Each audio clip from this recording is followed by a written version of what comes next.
Merhaba arkadaşlar, kanalıma tekrar hoş geldiniz. Bir önceki videomuzda bebeğimizin elbisesinin üst kısmını yapmıştık. Bu videomuzda da etek kısmını ve ayakkabılarını yapıp bitireceğiz. İsterseniz hemen başlayalım. Lacivert iple devam edeceğim ben arkadaşlar. İpimi aldım. Bu ilik yaptığım yerden hemen etek kısmından ilk sıradan tığımı batırdım. İpimi buradan içeriye alıyorum ve bir zincir çekiyorum. Şimdi buradaki tüm ilmeklerime tek tek batarak ilmek kaydırma yapacağım. Sıra sonuna kadar her ilmeğe bir kez batarak ilmek kaydırma şeklinde devam edeceğim.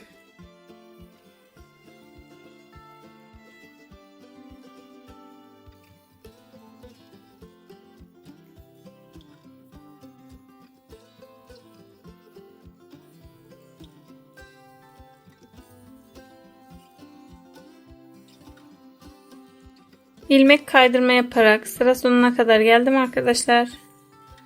Şimdi burada elbisemizi birleştireceğiz. Bundan sonrasında yuvarlak şekilde devam edeceğiz. Hemen ilk battığım lacivertte ilk battığım yere batıyorum. Yine ilmek kaydırma yaparak birleştiriyorum ve bir zincir çekiyorum. Bu sırayı da arkadaşlar çakma trabzan olarak devam edeceğiz. Çakma trabzanda da ipimin üstüne alıyorum. Hemen aynı yere batıyorum. Tığımda 3 ilmek oldu. Üçünün de içinden birden geçiriyorum. Bu çakma trabzan oluyor arkadaşlar. Devam ediyoruz. Bu sırayı da çakma trabzan olarak devam edeceğiz arkadaşlar. Hemen ilmek kaydırma yaptığım yerlere, yani bu lacivert ipimin olduğu yere şöyle şuralarda ilmek kaydırma yaparak başak şeklinde devam ettik. Onların hemen orta kısmından batacağız şu şekilde arkadaşlar. İpimin üstüne alıyorum. Bu lacivert yaptığım ilmek kaydırmaların hemen ortasına batırıyorum. Ve 3 ilmeğimi birden içinden geçiriyorum. Bu sırayı da bu şekilde arkadaşlar çakma trabzan olarak sıra sonuna kadar bu şekilde devam ediyorum.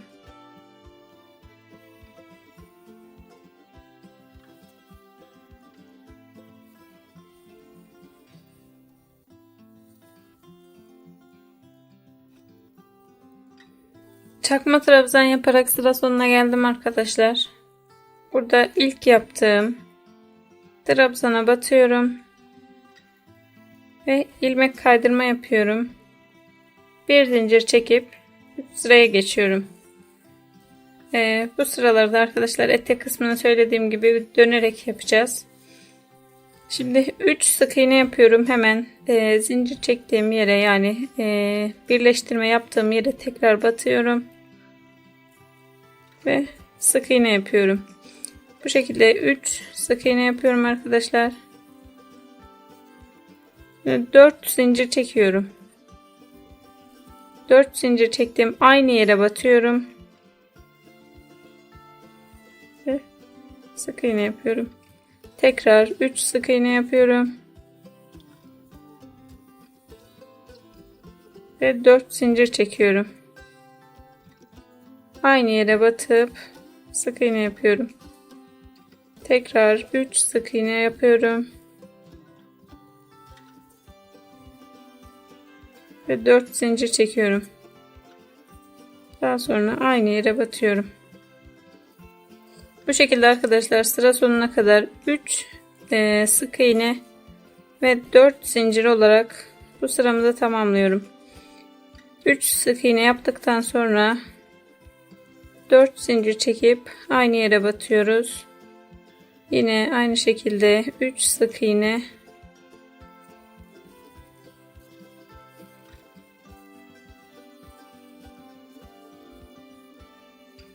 sık iğne yapıp 4 zincir çekiyoruz. Aynı yere batıyorum. Bu şekilde sıra sonuna kadar arkadaşlar 3 sık iğne 4 zincir olarak devam ediyorum. 3 sık iğne 4 zincir olarak sıra sonuna geldim arkadaşlar. Son 4 zincirimi yaptım ve burada bir sık iğnem kaldı. Bir sık iğnemi de örüyorum ve ilk yaptığım sık iğneye batarak ilmek kaydırma yapıp sıramı birleştiriyorum. Şimdi yine arkadaşlar bir zincir çekiyorum. Bu sırada artık bu aradaki sık iğneleri örmeyeceğiz. Direkt 4 zincir çektiğim yere, yani şurada oluşturduğum boşluğa batıyorum ve sık iğne yapıyorum. Şimdi ipimin üstünü alıyorum arkadaşlar. Sık iğne yaptım. İpimin üstünü aldım.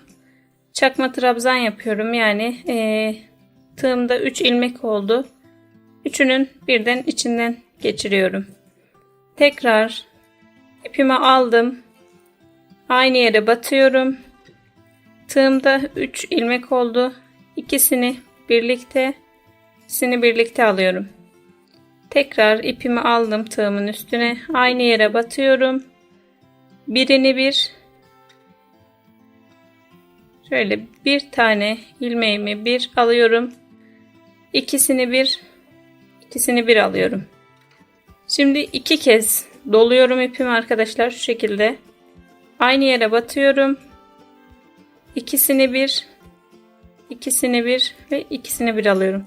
Yani burada merdiven gibi yukarıya doğru çıktım büyüterek. Şimdi bunu aşağı doğru küçülteceğiz arkadaşlar. Bir zincir çekiyorum. Burada yaptığım işlemin tam tersini yapacağım şimdi.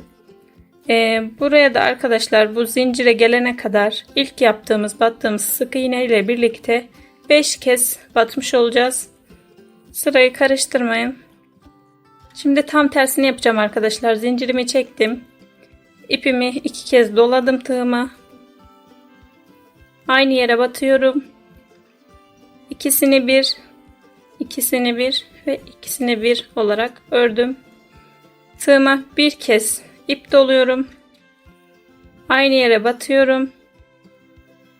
Birini bir, ikisini bir ve ikisini bir olarak alıyorum. Tekrar bir kez doluyorum. Aynı yere batıyorum. İkisini birlikte alıyorum. Tekrar ipimi aldım. Bu sefer ilmeklerimin üçünü de birlikte örüyorum ve tekrar batıp sık iğne yapıyorum. Bu sırayı karıştırmayın arkadaşlar. Buraya kavis verebilmemiz için bu sıra önemli. Söylediğim gibi bu ortadaki zincire gelene kadar toplam 5 kez batmış olacağız. Zincirden sonra da yine 5 kez batacağız.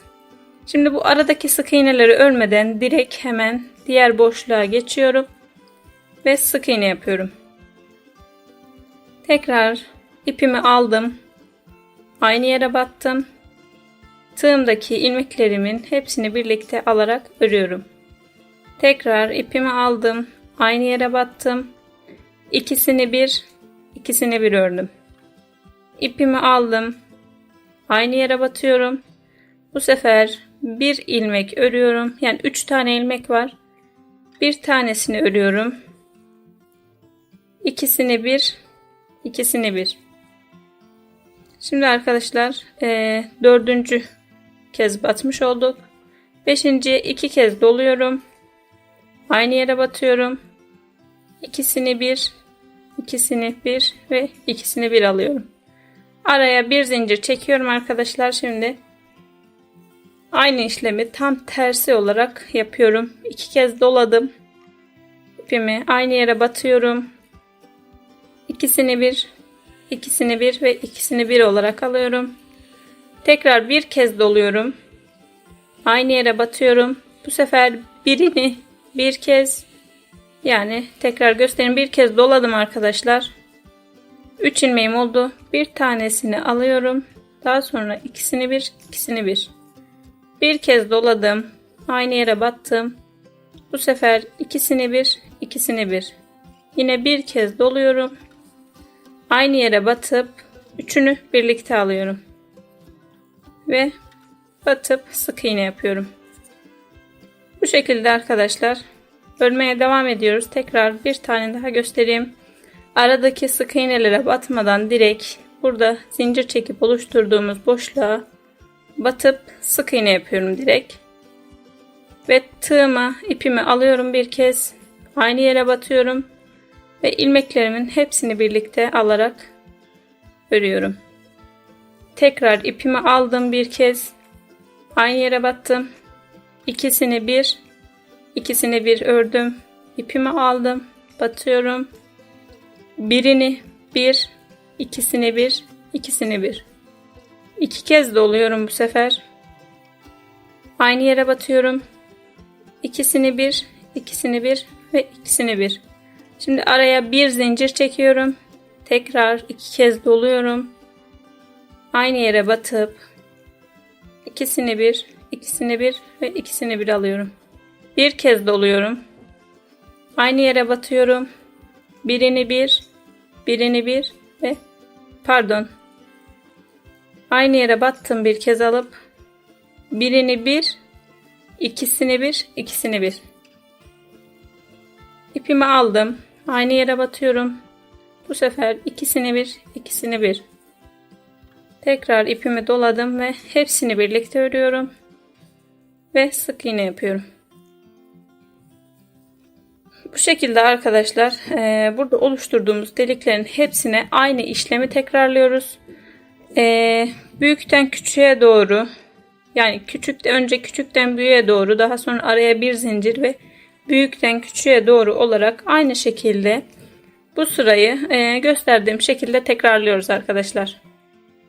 Gösterdiğim şekilde örerek sıra sonuna geldim arkadaşlar. Bu aradaki sık iğneleri örmeyeceğiz. Direkt bu tarafa atlayacağız. Bunun için de arkadaşlar şöyle orta kısımda zincir çekmiştik. Bir zincir çekmiştik. Burayı buluyorum. Buradan aşağı doğru 1, 2, 3, 4 sık iğne sayıyorum. 4. sık iğneme batacağım. Ama blok şeklinde batacağım arkadaşlar. Bloğu da şu şekilde göstereyim. Biz normalde bu şekilde batıp ilmeğimizi alıyorduk. Bloğu da tam ortasından batıp arka ilmeğini alıyoruz arkadaşlar. Yani bu 2 ilmeği alıyoruz normalde biz. Ortasından batırıp arkada tek kanadını, tek ilmeği alıp örüyoruz arkadaşlar. Buraya batıp sık iğne yapıyorum. Söylediğim gibi bu orta zincirden aşağıya doğru 1, 2, 3, 4 sık iğne saydım. 4.'ye blok olarak battım. Devam ediyorum. Yine bundan sonraki sıraları hep blok olarak öreceğiz arkadaşlar. İlk battığımla birlikte 4 sık iğne örüyorum. Blok şekilde 4 sık iğne örüyorum. 4 sık iğnemi ördüm ve ortadaki zincire geldim arkadaşlar. Buraya da yine blok şekilde batıp aynı yere 3 kez batarak sık iğne yapıyorum. Söylediğim gibi arkadaşlar bundan sonraki bütün sıraları blok şeklinde öreceğiz. Ortadaki zincirimin içine 3 sık iğne yaptım. Tekrar blok şekilde 4 sık iğne örüyorum.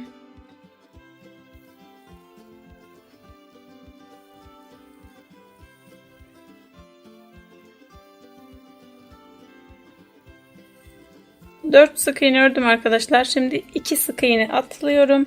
Şöyle 1, 2 sık iğne atladım. Ve bir sonraki 3. sık iğneme yine blok şekilde batıyorum. Yine burada da yukarı doğru 4 sık iğne örüyorum.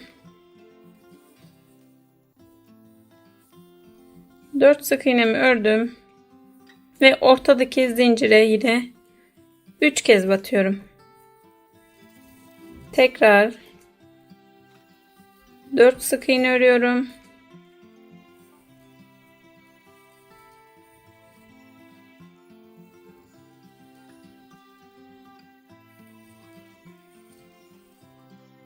Dört sık iğne ördüm. Arada 2 sık iğne atlıyorum.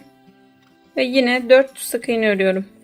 Daha önce de söylediğim gibi arkadaşlar bütün sırayı blok şekilde örüyoruz. 4 sık iğne örüp bu zincire geldiğimizde zincir içine aynı yere 3 kez batıyoruz. Bu şekilde arkadaşlar 4 sık iğne örüyoruz. Ortadaki zincirimize gelince aynı yere 3 kez batıyoruz. Daha sonra yine 4 sık iğne örüp 2 sık iğne atlıyoruz. Yine aynı şekilde 4 sık iğne 3 aynı yere 4 sık iğne 2 sık iğne atlama şeklinde bu sırayı da tamamlıyorum. Sıramı tamamlayıp sıra sonuna geldim ben arkadaşlar. Burada renk değişikliği yapacağım. O yüzden son sık iğnemi örmedim. Son sık iğneme batıyorum. İlmeğimi aldım ve örmüyorum. Bu şekilde tığımda 2 ilmek var. Diğer renk ipimi alıyorum. Bu 2 ilmeğimin içinden geçiriyorum. Ve yine arada 2 sık iğne atlıyorum. Diğerine 3. sık iğnemi bu şekilde batıp sık iğne yapıyorum. Bu şekilde renk değişikliğini yaptım arkadaşlar. Bu ilk battığımla birlikte 4 sık iğne örüyorum yine. Bu şekilde örüyoruz yine arkadaşlar. Bütün bir sırayı bu şekilde öreceğiz. 4 sık iğne ördüm. 5. sık iğnemin içine yine 3 kez batıyorum. Arkadaşlar diğer sırada ipim koyu olduğu için tam anlaşılmamış olabilir. Bu sırada tekrar göstereceğim nasıl bir işlem yaptığımı. İplerimi birbirine bağlıyorum artık. Ve lacivert ipimi koparıyorum.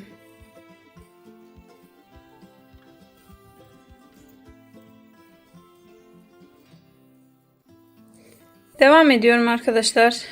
Aynı yere 3 kez battım. Şimdi yine bu şekilde 4 sık iğne örüyorum. Bloğu da yine arkadaşlar gösterdiğim gibi şöyle ilmeklerimin ikisini birden değil de tek kanadını arka tek kanadını alarak örüyorum. 4 sık iğne örüyorum.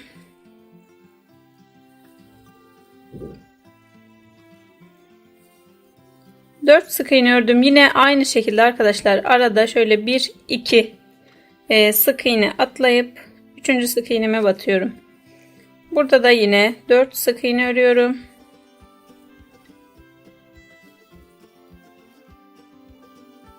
Dört sık iğne ördüm.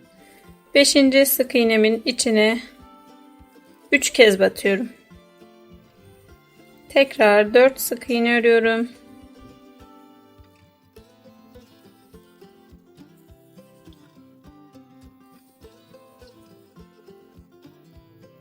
Dört sık iğne ördüm. 2 sık iğne atlayıp 3. sık iğneme batıyorum. Yukarı doğru yine 4 sık iğne örüyorum. Tekrar orta kısma geldiğimde yani 4 sık iğne örüyorum. 5. sık iğnemin içine 3 kez batıyorum. Bu şekilde arkadaşlar bütün bir sırayı şöyle göstereyim. 4 sık iğne örüyoruz. 5. sık iğnemizin içine 3 kez batıyoruz. Yine aşağı doğru 4 sık iğne, arada 2 sık iğne atlıyoruz. Yine yukarı 4 sık iğne, 3 sık iğne aynı yere olmak üzere bu şekilde arkadaşlar bütün bir sırayı örüyoruz. Bu şekilde arkadaşlar 3 sıra örüyorum. 3 sıradan sonra yine renk değişikliği yapacağım. Tekrar değiştirdiğim renkle 3 sıra aynı şekilde yine renk değişikliği, yani 3'er sıra aynı işlemden yapıyoruz ve renk değişikliği yapıyoruz. Bu istediğimiz boyuta gelene kadar 3 sırada bir renk değişikliği yapıyoruz. Sadece son yaptığımız 2 renkte sıra sayımızı 4 yapacağız. Yani 3 sıra yapıp renk değişikliği yapacağız. İstediğimiz boyuta gelene kadar son 2 sırada sadece 4 sıra öreceğiz. 4'er sıra aynı işlemden. Bu şekilde arkadaşlar mavi ipimle de 3 sıra öreceğim. Renk değişikliği yapacağım. Yine 3 sıra örüp renk değişikliği yapacağım. Son 2 renkte arkadaşlar 4'er sıra öreceğim. Sadece değişiklik olarak son 2 rengimiz 4 sıra olacak. Diğer renkler, diğer sıralar 3'er sıra olacak arkadaşlar. Söylediğim gibi bu işlemden yine 3'er sıra yapıp renk değişikliği yapacağız. Son 2 rengimiz 4'er sıra olacak. Mavi ipimle ilk sıramı tamamladım arkadaşlar. Kafa karışıklığı olmasın diye burada sizlere göstermek istediğim bir şey var.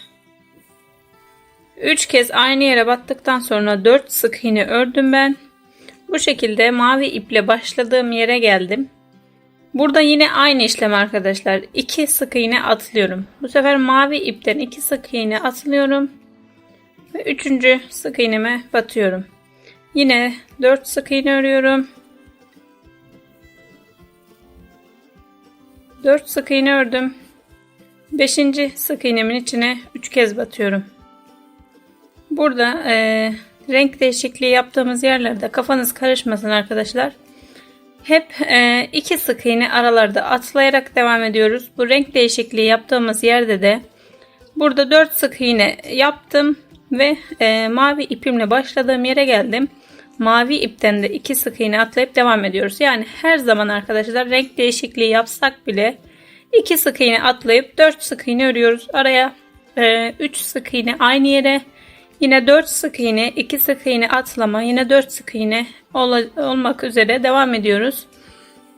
Bu şekilde arkadaşlar ben mavi ipimle 3 sıra örüp yine renk değişikliği yapacağım. Yine 3 sıra renk değişikliği, 3 sıra renk değişikliği olarak devam edecek. Sadece son 2 sıramda 3 sıra değil de 4 sıra öreceğim. Pardon, son 2 renkte arkadaşlar 3 sıra değil 4'er sıra öreceğim. Bu şekilde devam edeceğim arkadaşlar. Bu renk değişikliği yaptığımız yere geldiğimizde de yine gösterdiğim şekilde 2 sık iğne atlayarak devam ediyoruz. Yani herhangi bir farklı işlem yapmadan 2 sık iğne atlayıp 4 sık iğne örüyoruz. 3 sık iğne aynı yere, yine 4 sık iğne örüyoruz ve 2 sık iğne atlıyoruz. Bu şekilde arkadaşlar devam ederek bebeğimin elbisesini istediğim boyuta gelene kadar örüyorum. Bebeğimin elbisesi yeterli boyuta gelene kadar ördüm ben arkadaşlar. Bu üst beyaz bölüm hariç 6 renk kullandım. Üstteki renkler 3'er sıra. Son 2 rengimi de 4'er sıra ördüm arkadaşlar. Yani bu lacivert hariç mavi, su yeşili ve sarı rengini 3'er sıra, turuncu ve kırmızıyı da 4'er sıra ördüm. Zikzak modelinizin kusursuz, güzel görünmesini istiyorsanız arkadaşlar dikkat etmeniz gereken bir yer var. 4 sık iğne örüyorduk hani, daha sonrasında 3 sık iğne aynı yere örüyorduk. Ördüğünüzde bir üst sıraya geçtiğiniz zaman diğer 3 aynı yere olan sık iğneleriniz aynı noktaya gelmesi gerekiyor arkadaşlar. Şöyle göstereyim.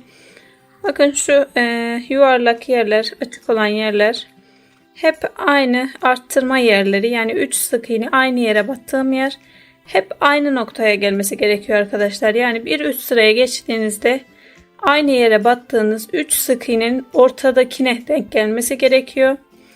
Burada da azaltma yeri var. Yani 2 sık iğne atlıyorduk. Onlar da hep şu ara noktaya gelmesi gerekiyor arkadaşlar. Şimdi göstereceğim. Son 2 modelim kaldı benim sıramı bitirmeme. Bunların üzerinde göstereceğim size. Şimdi ben buraya 4 sık iğne ördüm. 2 sık iğne atlayacağım. Bakın bu ara noktaya geliyor hemen. 1-2 sık iğne atladım. Ve blue olarak 4 sık iğne örüyorum.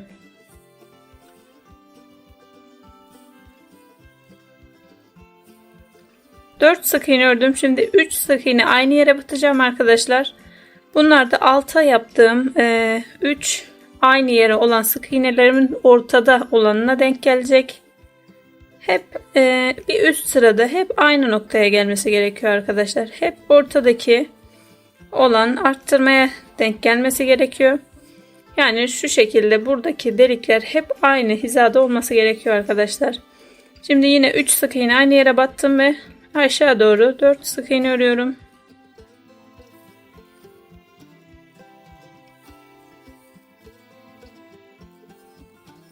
Dört sık iğnemi ördüm. Yine bakın bu ara noktada 2 atlama yapıyorum.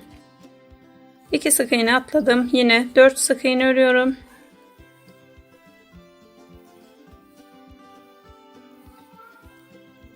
Dört sık iğnemi ördüm. Yine bakın bu tepe noktaya geldiğimizde en tepeye 3 sık iğne arttırma yapıyoruz. Yani 3 sık iğne aynı yere batıyoruz arkadaşlar. En tepe her zaman arkadaşlar bu zikzak modelimizin en tepesine denk gelecek. Aynı yere battığımız sık iğneler. Azaltmalarımızda hep bu ara kısımlara denk gelmesi gerekiyor arkadaşlar.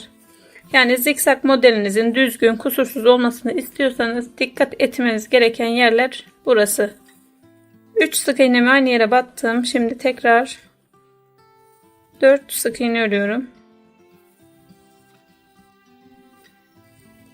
4 sık iğne örüp sıramı tamamladım arkadaşlar. Hemen sıradakine batıyorum.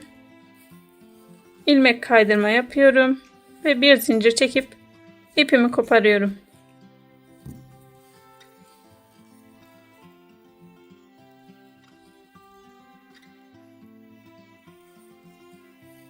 Bu şekilde arkadaşlar, bunu da arkada kaybedeceğim. Bebeğimin elbisesini oluşturdum. Söylediğim gibi arkadaşlar, bakın hep arttırmalarım aynı yerde. Azaltmalarım da aynı yere denk geldi. Bu yüzden zikzak modelim kusursuz oldu. Siz de bunlara dikkat ederek güzel bir model elde edebilirsiniz. Bebeğimin ayakkabısıyla devam ediyorum arkadaşlar. 11 tane zincir çekiyorum.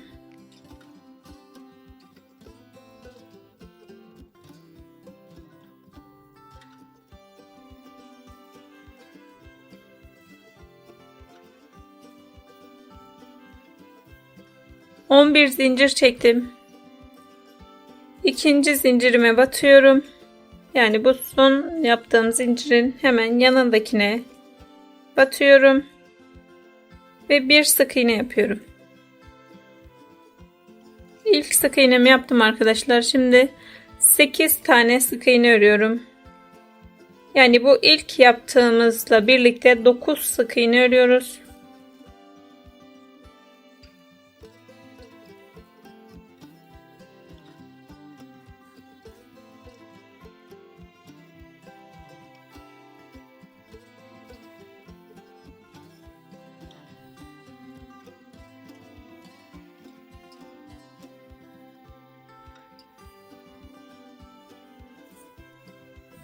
Dokuz sık iğne ördüm arkadaşlar. Şimdi burada kalan son zincirimin içine 4 sık iğne örüyorum. Yani aynı zincir içine 4 kez batarak sık iğne yapıyorum.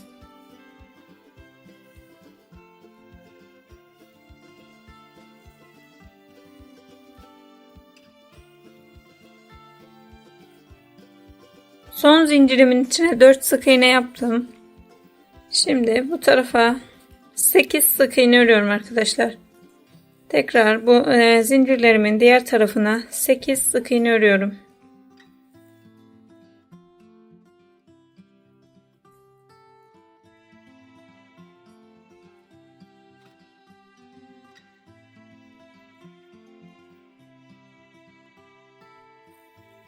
Sekiz sık iğne ördüm arkadaşlar. Burada son sık iğnem kaldı. Buradaki son sık iğnemin içine de 2 kez batıyorum. Yani bir arttırma yapıyorum. Son sık iğnemin içine 2 kez batarak arttırmamı yaptım. Sıramızı tamamlamış olduk arkadaşlar. İkinci sıraya geçiyorum. Hemen ikinci sıradan bir arttırma yapıyorum. Aynı yere 2 kez batarak bir arttırma yaptım. 8 sık iğne örüyorum.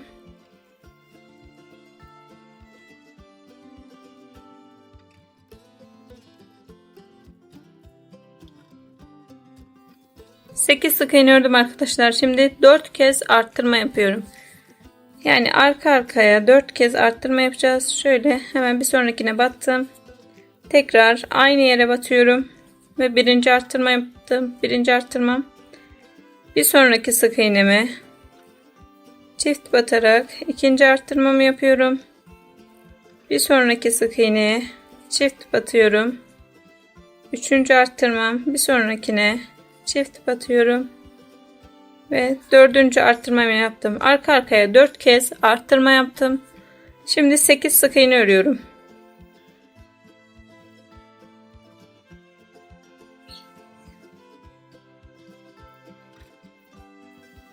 Sekiz sık iğne ördüm arkadaşlar. Şimdi 2 kez arttırma yapıyorum. Hemen birinci arttırmamı yaptım. Bir sonraki sık iğneye geçiyorum.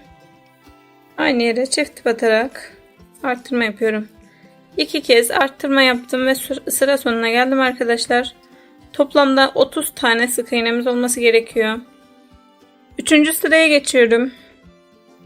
Üçüncü sıradan bir sık iğne örüyorum ve bir arttırma yapıyorum.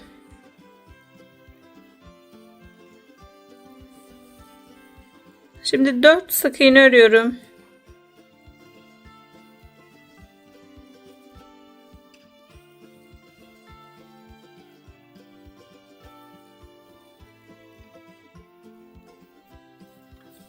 Dört sık iğnemi ördüm. Şimdi 4 kez ikili trabzan yapacağız arkadaşlar. Bunu da şöyle ipimi alıyorum. Hemen bir sonraki sık iğneye batıyorum. Tığımda 3 ilmeğim oldu. Bunun ikisini bir alıyorum. Birinci ikili trabzanımı yaptım. Tekrar ikinci trabzanım, 3 ve 4. 4 kez ikili trabzan yapıyoruz. Şimdi arkadaşlar bir ikili trabzan ve bir ikili trabzan arttırma yapacağız. Toplamda 4 kez. İpimi aldım yine. Bir sonraki sık iğneye battım ve ikili trabzan yapıyorum. Tekrar bir sonrakine batıyorum. Aynı yere batıp arttırma yapıyorum. Bir ikili trabzan, bir arttırma yaptım. İkinci kez bir ikili trabzan ve bir ikili trabzan arttırma yapıyorum. Üçüncü kez bir trabzan yapıyorum ve bir trabzan arttırma yapıyorum. Dördüncü kez yine aynı işlem. Bir trabzan. Yani trabzan dediğim arkadaşlar ikili trabzan. Anlaşılır oluyordur umarım.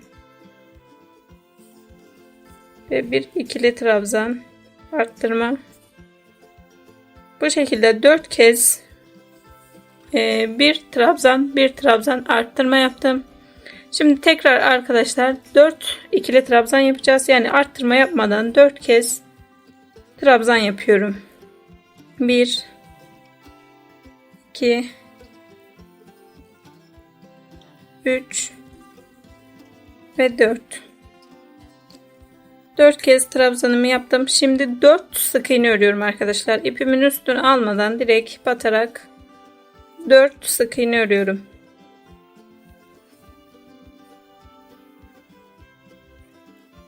Dört sık iğnemi ördüm. Şimdi 2 kez bir sık iğne bir arttırma yapacağım. Bir sık iğne ördüm ve bir arttırma yapıyorum. İkinci kez bir sık iğne ve bir arttırma.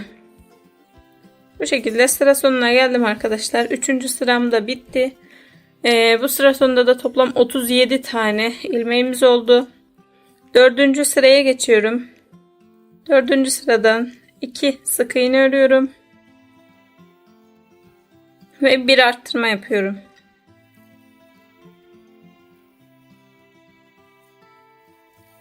Tekrar 8 sık iğne örüyorum.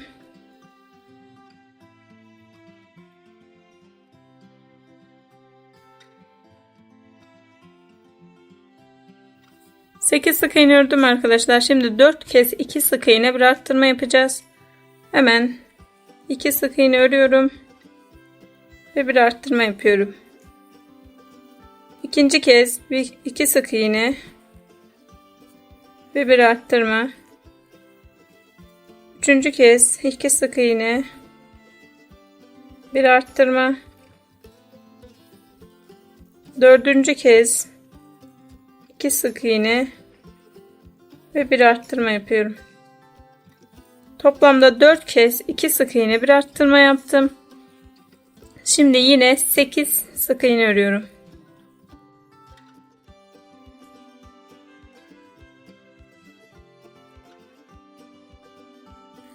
8 sık iğnemi ördüm arkadaşlar. Şimdi 2 kez 2 sık iğne bir arttırma yapacağım. 2 sık iğne ördüm.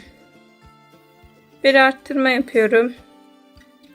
İkinci kez 2 sık iğne ve bir arttırma yapıyorum. Böylelikle de sıra sonuna gelmiş oldum arkadaşlar. Toplam 44 tane sık iğnem oldu. 5. sıradayım. 5. sırada da blue öreceğiz arkadaşlar. Şöyle blue'yu da arkadaşlar ilmeğimi şu şekilde almıyorum. Tam ortasından batarak arka kanadını, tek kanadını alıyorum ve örüyorum. Bu şekilde arkadaşlar sıra sonuna kadar, yani 44 sık iğnemi blue şekilde örüyorum.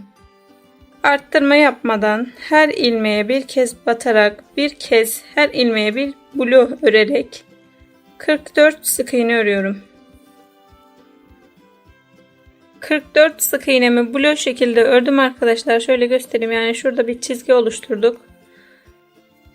6. sıradayım. 6. sırada normal örüyoruz. Blue olarak değil de normal sık iğne örüyoruz. 6, 7 ve 8. sıralarda her ilmeğe bir kez batarak 3 sıra örüyorum arkadaşlar. Her bir ilmeğe bir ilmek örerek 3 sıra boyunca 44 sık iğnemizi tekrarlıyoruz. 3 sıra boyunca 44 sık iğnemi tekrarladım arkadaşlar. 9. sıradayım. Bu sırada tekli trabzan öreceğiz. Yani tekli trabzanda da şöyle ipimi alıyorum. Sık iğneme batıyorum ve 3 ilmeğimi birden örüyorum. Bu tekli trabzan arkadaşlar. 13 tekli trabzan, 9 azaltma yapacağız. Daha sonra yine 12 tekli trabzan yapacağız. Bu şekilde 13 tekli trabzan örüyorum arkadaşlar. İlkini ördüm. Yine ipimi doluyorum. Sık iğneme battım ve üçünü birlikte örüyorum. Bu şekilde 13 tekli trabzan örüyorum arkadaşlar.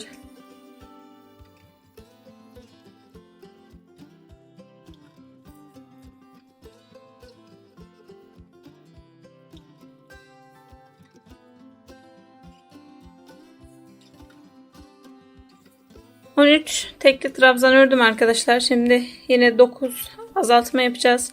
Bunu da yine aynı şekilde tekli trabzan olarak yapacağız arkadaşlar. İpimi doladım. Sık iğnemin tek kanadını aldım.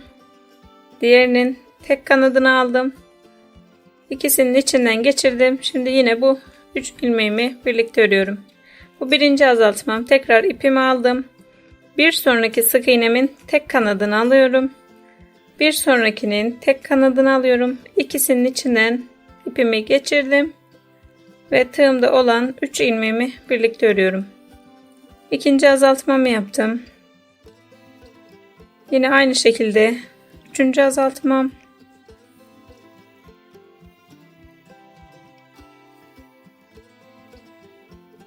Dört.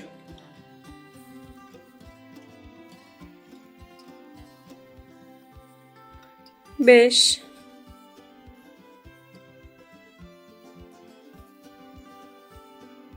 6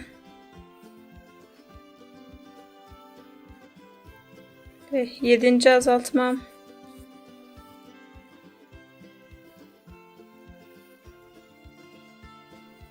8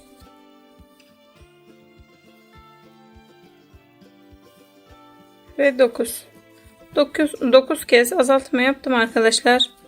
Şimdi 12 tekli trabzan örüyorum. Yine aynı şekilde ipimi dolayıp aldım ve üçünü birlikte ördüm. Bu şekilde 12 trabzan örüyorum arkadaşlar.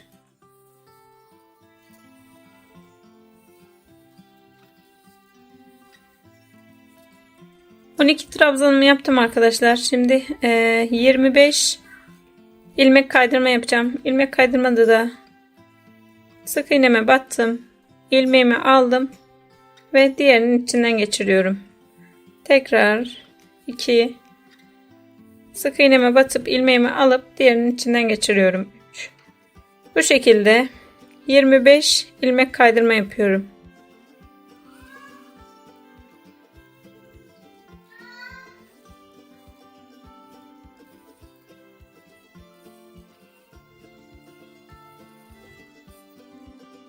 İlmek kaydırmalarımı yaptım arkadaşlar. 25 dedim ama ben sonradan 2 tane daha yaptım. Yani 27 ilmek kaydırma yaptım. Yani bu tam yana gelmesi için dengelemek için 27 tane ilmek kaydırma yaptım. Şimdi zincir çekiyorum arkadaşlar. 4, 5, 6, 7. Yani buraya şöyle göstereyim. Bağcık yapacak şekilde, denk gelecek şekilde zincir çekiyorum.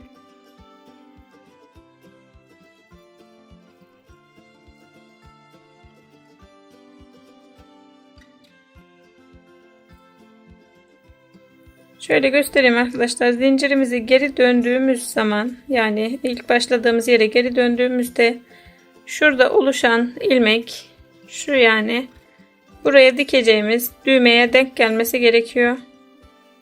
Ben 28 zincirle denk getirdim. Bunu siz kendiniz ayarlayabilirsiniz. Şu şekilde ikiye katladığımız zaman, lacivert olduğu için pek anlaşılmıyor arkadaşlar. Şöyle ikiye katlıyorum. Ve buraya denk gelmesi gerekiyor arkadaşlar. Dikeceğimiz düğmeye. Ben 28 zincir çektim. Söylediğim gibi bu sizin bebeklerinize göre değişebilir buradaki sayı. 28 zincirimi çektim arkadaşlar. Böyle. Tekrar aynı yere geliyorum. İlk başladığım yere batıyorum. İlmek kaydırma yapıp bir zincir çekip bitiriyorum arkadaşlar. Şöyle şu şekilde göstereyim. Şurada ayakkabısının bacağını oluşturduk. Bunu buraya dikeceğimiz düğmeye takacağız arkadaşlar. Diğer ayakkabı için de arkadaşlar, bu hani diğer ayakkabıyı da bu ölçüde yaptığınızda, yani son sırayı böyle yapıp zincir çektiğinizde denk gelmeyecektir. Şöyle de göstereyim anlaşılır olsun diye.